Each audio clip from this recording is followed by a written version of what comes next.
पिछले काफ़ी दिनों से भारतीय जनता पार्टी ने ज़िला ऊना के अंदर अलग अलग मुद्दों को लेकर के प्रदेश सरकार की जो गलतियां हुई है उनके ऊपर विषय रखे। लेकिन पिछले कल एक अभागे पिता ने प्रेस कॉन्फ्रेंस की जिसके बेटे की मौत एक दर्दनाक तरीके से पिछले साल 10 सितंबर रात को लगभग 11 बजे एक एक्सीडेंट हमारे बरान्ना एरिया में हुआ था, उसमें हुई थी जिसमें 5 नौजवानों की मौत हो गई थी। उनमें से एक व्यक्ति जो राजन जसवाल जो कालूवाल से थे, और दूसरे व्यक्ति स्लो से थे, और तीसरे व्यक्ति जलेड़ा से थे, चौथे व्यक्ति मजारा हिमाचल से थे, और पांचवें व्यक्ति हाजीपुर पंजाब से थे। उस समय जब ये एक्सीडेंट हुआ था तो उस समय भी इसके ऊपर काफ़ी प्रश्न उठे थे, लेकिन 5 नौजवान बच्चे चले गए थे, परिवार उजड़ गए थे, तो उस समय कोई बहुत बड़ी सदमे के कारण कोई ऐसी बातें बाहर निकल के नहीं आई। लेकिन उसके बाद बीच में कई बातें बाद में आई, लेकिन हमें लग रहा था कि उसकी पूरी इंक्वायरी पुलिस ने की है और पुलिस की इंक्वायरी ठीक आएगी।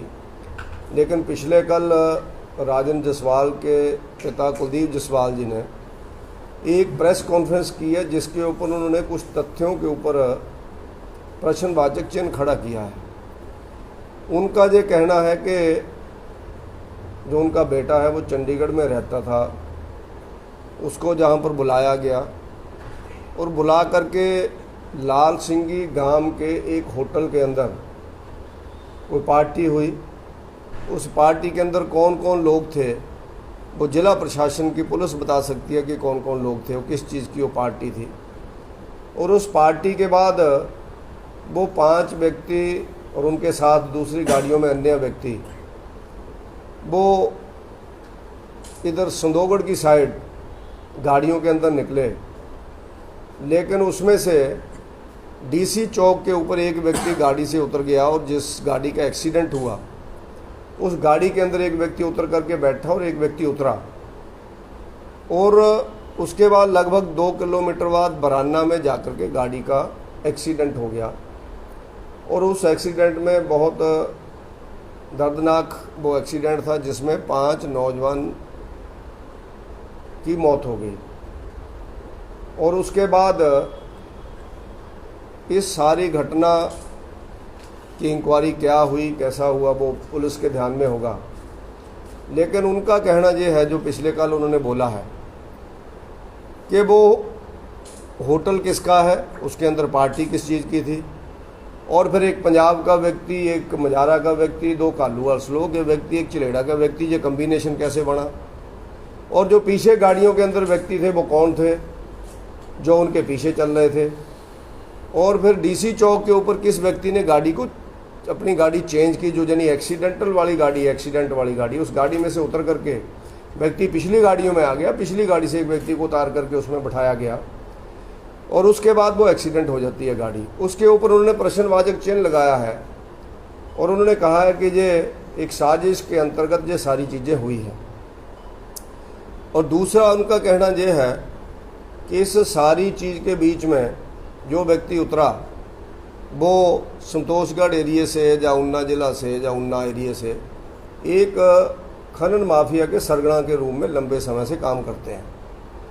और उन लोगों ने ही उनको बुलाया, उन लोगों ने ही पार्टी की, और उसके बाद बीच में एक्सीडेंट हुआ। तो उसके नाते हमारा भी मानना यह है, हमारे इस प्लेन एरिया में मुझे लगता है आप कई दशकों का रिकॉर्ड भी उठा करके देखेंगे, कोई गाड़ी पहाड़ी से नीचे भी गई होगी तो भी शायद सबकी मौत नहीं हुई होगी। लेकिन 5 व्यक्ति एक प्लेन सड़क के ऊपर जा कर के उनका एक्सीडेंट हो जाता है, और 5 नौजवान बच्चे हैं, और 5 की मौत मौके के ऊपर ही हो जाती है, और 5 की मौत मौके के ऊपर हो जाती है। और उसके बाद इसकी कोई इंक्वायरी नहीं की जाती है कि वो व्यक्ति कौन था। अगर पुलिस को पता तो उसको उजागर करना चाहिए कि वो व्यक्ति कौन है, क्या उनकी इंक्वायरी में आया, या जो लोग उस समय उनके साथ थे उस होटल के अंदर, क्या उनकी हम लोगों ने लोकेशन देखी कि वो कौन लोग थे। उस लोकेशन के बाद आगे एक्सीडेंट हुआ, अगर वो एक्सीडेंट नेचुरल था तो उन लोगों ने भी कहीं ना कहीं एम्बुलेंस में फ़ोन किया होगा, जो सहयोगी होते हैं। मान लो उनके सहयोगी थे वो गाड़ियों के अंदर, ऐसा भी हम लोग मान लेते हैं। तो वो कौन थे, क्या उनकी फ़ोन कॉल्स देख करके क्या उनसे इन्होंने कोई बयान किया है? और उससे आगे उन अभागे पिताजी का कहना यह है कि मैंने 20 चिट्ठियाँ पुलिस के बड़े बड़े अधिकारियों को लिखी और व्यक्तिगत रूप से मिला, लेकिन उन अधिकारियों ने उन चिट्ठियों का कोई जवाब नहीं दिया। और उन चिट्ठियों के अंदर उनका कहना यह है कि मैंने तो नाम लिखा हुआ है कि किसकी इंक्वायरी इसमें होनी चाहिए, कौन व्यक्ति वो था, ऐसा उनको जानकारी है, क्योंकि और लड़कों ने उनको बताया होगा। वो बता सकते हैं कि उनको कहाँ से जानकारी है, तथ्य कहाँ से मिले। तो अगर वो उन्होंने चिट्ठियों में नाम उस व्यक्ति का लिखा है जो व्यक्ति ऐसी एक्टिविटीज़ में इन्वॉल्व था और वहाँ पर था, और उसके बाद वो कहाँ जा रहे थे, उनको इस एरिए में जाने की, झलेड़ा वाले को, घालूवाल स्लो वालों को क्यों ले जाया गया उस एरिए में, क्या काम था उस समय रात को 11 बजे। तो उसके नाते जो इस एरिए के अंदर, जैसा मैं पहले भी पत्रकार वार्ता में बोलता हूँ कि एक ऐसा माफिया यहाँ पर जिसको कहते हैं वेल ऑर्गेनाइज्ड वे में रैकेट चला रहे हैं व्यक्ति, एक दो व्यक्ति संदोगढ़ एरिया के, वो व्यक्ति इस तरह की घटनाओं में समय समय पर इन्वॉल्व होते हैं। जो घटनाएं पीछे रायपुर सोडा में लड़ाई हुई जिसमें व्यक्ति की बाजू कटी, फिर शाम के टाइम पर जाकर के हॉस्पिटल में जब वो इलाज करवाने लोग आए, तलवार के साथ उनकी बाजू कटी, तो उसके ऊपर वहाँ फिर दूसरे लोगों के ऊपर अटैक हुआ, तो वहाँ व्यक्ति की आंख टूटी, वो पीजीआई गया, और वो व्यक्ति उसमें वो ही इन्वॉल्व है। उन लोगों ने बताया है, जहाँ तक मेरी जानकारी है, मैं पूरे नाम लेकर के आऊँगा उनके पिताजी से मिल कर के, किसका नाम है क्या है, और वो व्यक्ति ही इसमें इन्वॉल्व होंगे जो मुझे इसका शक लगता है, क्योंकि वो व्यक्ति बहुत लंबे समय पहले भी मर्डर का केस भुगत चुके हैं। जब वो छोटी उम्र के थे, मर्डर का केस उनके ऊपर बना था, छतरपुर टाडा के एक लड़के की मौत हुई थी। तो ये माफिया धीरे धीरे सरगना के रूप में आगे पनप रहा है। जो छोटा एक, जिसको हम कह सकते हैं कि छोटी घटनाओं से बड़ी घटनाओं की तरफ हम लोग बढ़ रहे हैं, तो उसके नाते मेरा भी ये प्रदेश सरकार से आग्रह है, निवेदन है कि इसकी विस्तृत जानकारी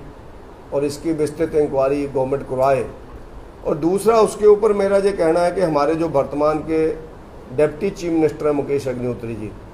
जब ये घटना हुई थी उनका एक बयान आया था कि ये साजिश के अंतर्गत बच्चों की मौत हुई है,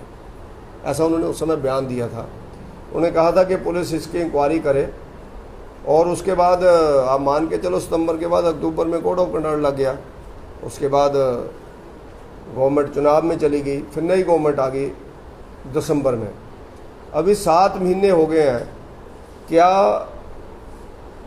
डिप्टी चीफ मिनिस्टर साहब ने इस घटना के बारे में जो उस समय बयान दिया था, उनको इसकी विस्तृत इंक्वायरी अब अपनी गवर्नमेंट के अंदर करवानी चाहिए,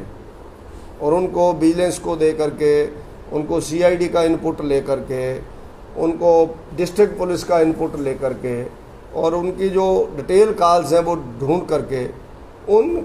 व्यक्तियों की इंक्वायरी होनी चाहिए, उनके बयान लिए जाने चाहिए जो व्यक्ति उस समय इस सारी लोकेशन के अंदर रात को 11 बजे जिनके फ़ोन चल रहे थे। और ये तो श्योर मान के चलो जो पीछे गाड़ियों के अंदर थे उन्होंने फ़ोन किए होंगे, एम्बुलेंस तभी आई होगी, वो तो 5 व्यक्ति चले गए उसी समय। उनमें से तो कोई व्यक्ति बोलने की स्थिति में नहीं था। आप लोगों में से पत्रकार भी वहाँ पहुँच गए थे उस समय, जनता भी गाँव की पहुँच गई थी। तो ये तो मान के चलो कि किसने फ़ोन किया, वो व्यक्ति कौन है, कौन व्यक्ति है जिसने गाड़ी चेंज की और पिछली गाड़ी के अंदर आया। तो ये जो एक पूरे सरगना के रूप में एक पूरा जहाँ गिरोह बन रहा है, जिसका मैं बार बार बोलता हूँ, मैंने इलेक्शन से 4 महीने पहले भी बोलना शुरू किया था कि एक ऐसा होटल है जो पार्टियों का अड्डा बन गया है, और कुछ ऐसे लोगों को जिनको असामाजिक तत्व के रूप में हम लोग मान सकते हैं, उनकी 6 महीने पहले पार्टियाँ शुरू हो गई थी वहाँ पर, और पार्टियाँ शुरू हो करके उस एरिए को ऐसा एक काम करना शुरू किया था। और उसी के साथ जुड़ती हुई ये घटना है कि 5 परिवारों के नौजवान बच्चे चले गए और उनके परिवार उजड़ गए। ये राजन जसवाल तो बसदेड़ा के अंदर शादी हुई है, अकेला ही बेटा है,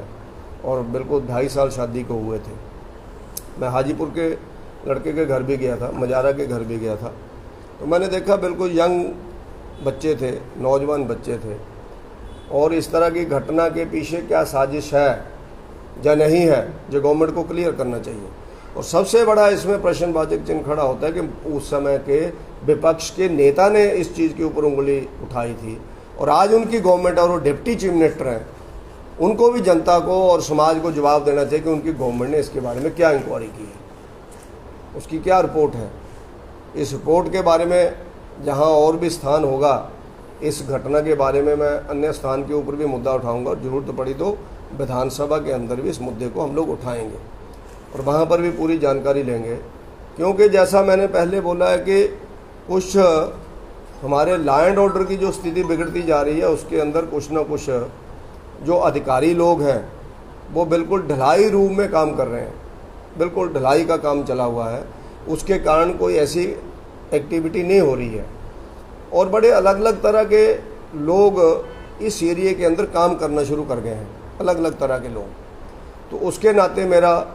प्रदेश गवर्नमेंट से निवेदन रहेगा, माननीय मुख्यमंत्री जी को भी मैं पूरा इसकी डिटेल लेकर करके दूंगा, क्योंकि हम भी पहले इस घटना की मौत के बाद चुप थे कि हमने नेचुरल डेथ इसको मान करके, और उसके बाद गवर्नमेंट इंक्वायरी करेगी, पुलिस कर रही होगी, ऐसा हमने मान करके किया था। लेकिन जब कल पिताजी का उनके बयान आया है, तो हमें भी लगा है, पार्टी को भी लगता है कि इसमें कहीं ना कहीं कुछ ना कोई लोग इन्वॉल्व हो सकते हैं। और अगर इस लेवल की इन्वॉल्वमेंट हमारे एरिया में होनी शुरू हो गई है, तो हम लोग कल्पना कर सकते हैं कि कौन व्यक्ति जहाँ पर सेफ है, क्या सेफ्टी लोगों की है क्या, और किस तरह की घटनाएं होनी शुरू हो गई हैं। और इस तरह के जो धंधे होने शुरू हुए, इसकी डिटेल इंक्वायरी होनी चाहिए। इंक्वायरी हो करके कोई कल्प्रिट है तो उसको पकड़ा जाना चाहिए, अगर कोई निर्दोष है नहीं है तो फिर ठीक है, तो उसमें फिर जो भी पुलिस की रिपोर्ट के अंदर आता है, और उनके पिताजी ने कहा है कि सीबीआई की इंक्वायरी ये देनी चाहिए, तो पुलिस को, अब गवर्नमेंट को जो डिसाइड करना है, आदरणीय डिप्टी स्पीकर साहब, डिप्टी चीफ मिनिस्टर साहब को डिसाइड करना है कि इस घटना को किस हद तक लेकर के जाना है। अब उनके अंदर एडमिनिस्ट्रेशन है, वो प्रदेश के सेकंड मुखिया हैं, और सेकंड मुखिया के नाते उनकी कंस्टिट्यूंसी के 2 व्यक्तियों की मौत हुई है, और हमारी एक कंस्टिट्यूंसी की मौत हुई है, और झलेड़ा के अंदर नौजवान बच्चा चला गया, और हाजीपुर का बच्चा चला गया। तो ऐसे लोग इस एरिया के अंदर अगर घटनाएं कर रहे हैं, तो मुझे लगता है कि ये बहुत गलत है, और उस पिताजी को, उनके परिवार को न्याय मिलना चाहिए, उन बच्चों को न्याय मिलना चाहिए, ऐसा मेरा मानना है।